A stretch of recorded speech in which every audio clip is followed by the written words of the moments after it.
Passando aqui para convidar vocês para assistir esse vídeo que eu vou rodar aqui, porque ele chamou muito minha atenção, provavelmente vai chamar de vocês também, em razão de que é um vídeo de uma brasileira, tá, que tem dupla nacionalidade, tanto ela é cidadã brasileira como cidadã palestina, tá certo? Ela tem um passaporte da Palestina e ela vai mostrar um pouco de como é a vida no interior da Palestina, tá certo? Nas áreas tanto da Cisjordânia, tá? Como ela não conseguiu entrar, não teve autorização para entrar na faixa de Gaza, mas ela tem familiares ali na Cisjordânia, que é o território palestino, o território da autoridade palestina.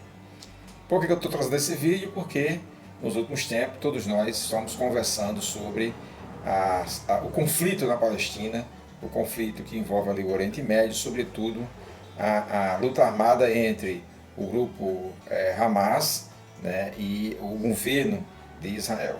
Assista o vídeo e tire suas próprias conclusões sobre o que é viver sob o regime de Israel na Palestina, na Cisjordânia, na faixa de Gaza. Esse aqui é o passaporte palestino, mais especificamente o meu passaporte palestino. Então, como todo mundo parece ter virado especialista em Israel e Palestina nos últimos dias, eu decidi fazer esse vídeo para compartilhar com vocês como funciona para os palestinos entrarem, saírem e se locomoverem dentro de suas próprias terras no cenário atual. E isso que eu tô falando da Cisjordânia, não de Gaza.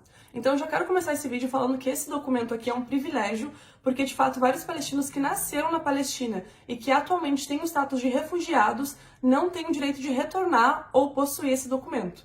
Porém, esse é outro ponto que a gente vai ter que falar depois. Ao longo dos anos, eu sempre viajei frequentemente para a Palestina porque a minha avó, tios, primos e familiares moram lá. Inclusive, meu pai, minha mãe e minha irmã mais velha nasceram na Palestina e eu e os meus 3 irmãos mais novos somos brasileiros natos. Porém, a gente conseguiu a cidadania por conta da minha mãe. Só que isso aqui não quer dizer que quando a gente vai pra Palestina as coisas são fáceis. Muito pelo contrário. O primeiro ponto é de que a Palestina não tem um aeroporto. Ou bem, não tem permissão para ter um aeroporto. Então, como é que eu faço para entrar? Tecnicamente, o caminho mais fácil e prático seria pousar em Tel Aviv, em Israel, e depois cruzar a fronteira para a Palestina por meio terrestre. Mas é que na realidade isso não funciona por causa que eu, como palestina, legalmente não posso entrar em Israel através do aeroporto. Tem que ser por meio terrestre.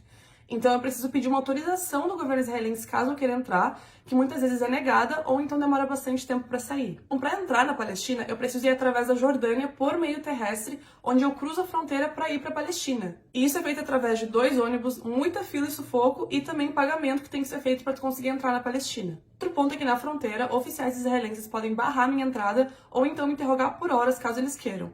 E isso mesmo tentando entrar na Palestina, porque eu passo pelo controle israelense. E como eu mencionei, eu tô falando da Cisjordânia, porque eu mesmo sendo palestina não posso entrar em Gaza. Inclusive é um tipo completamente diferente de documentação, o que chega a ser bizarro.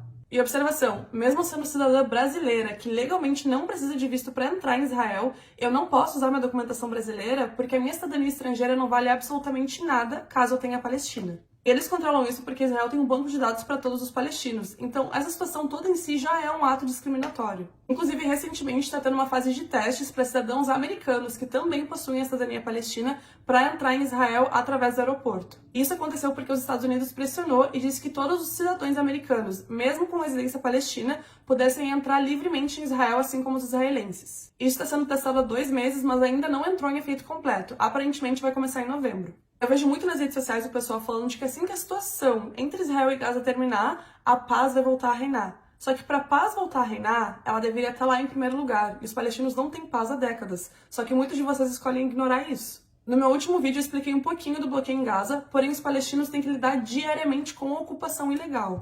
Depois que eu entro na Palestina, tem uma pequena amostra de como é viver sob ocupação, como aconteceu quando eu fui visitar no passado e eu passei 1 mês e meio na Palestina. Como, por exemplo, soldados israelenses em estradas palestinas parando carros para revistas aleatórias, dentro da Palestina.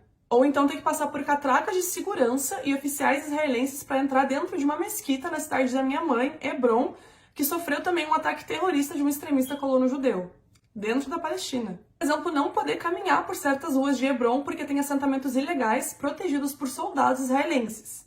Pasmem, dentro da Palestina. Esses assentamentos ilegais são considerados ilegais de acordo com a lei internacional. A Convenção de Genebra proíbe um Estado de transferir sua população para um território que ocupou militarmente. Tem vezes também que a gente vai sair de carro e os soldados decidem bloquear as estradas palestinas porque eles podem. Ou então quando eu vou do vilarejo do meu pai até Ramallah e passo por soldados armados no meio da estrada com as armas apontadas para os carros e pessoas. E nossa, eu quase esqueci dos checkpoints ilegais construídos por Israel, sem contar também os ataques nos nossos lugares sagrados, a humilhação diária, limpeza étnica, bloqueio ilegal, ataques às cidades palestinas, invasões diárias a casas palestinas e humilhação constante do nosso povo. Essas práticas discriminatórias têm nome e se chama apartheid. Então, se a gente parar pra pensar, não tem como a paz voltar porque ela nunca começou e nem vai começar caso, por exemplo, as resoluções da ONU não sejam aplicadas. Como, por exemplo, o direito dos refugiados palestinos voltarem às suas terras, a ocupação se retirar e os assentamentos ilegais de colonos serem retirados de território palestino. Que a limpeza do povo palestino de suas próprias terras acabe e a gente tenha direitos humanos básicos que muitos palestinos nunca experimentaram. Então, como a Lina Sarsour falou, eu não posso ensinar vocês a ter empatia. Ou vocês têm com todas as pessoas, ou vocês não têm. A liberdade não pode ser algo dividido e seletivo, a paz não pode ser algo dividido e seletivo, e muito menos a dignidade humana algo seletivo e dividido.